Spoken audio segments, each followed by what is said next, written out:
Ha? Group number 8. Dito muna tayo.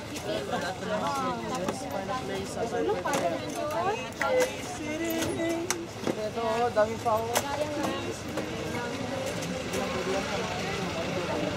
Sa amin na lang. Tapos ibibigay na ito. Iya? Masaya pwede mag-ano kasi Sa guidance natin ay pwede tayo mag-ano yung lugar para mag-ano. Ay, yung tayo okay lang. Hindi siya mag-ano.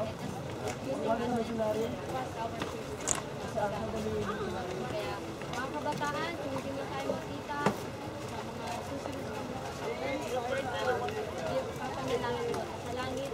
At marami pang yung mga nabigyan natin ngayon, natapos na tayo sa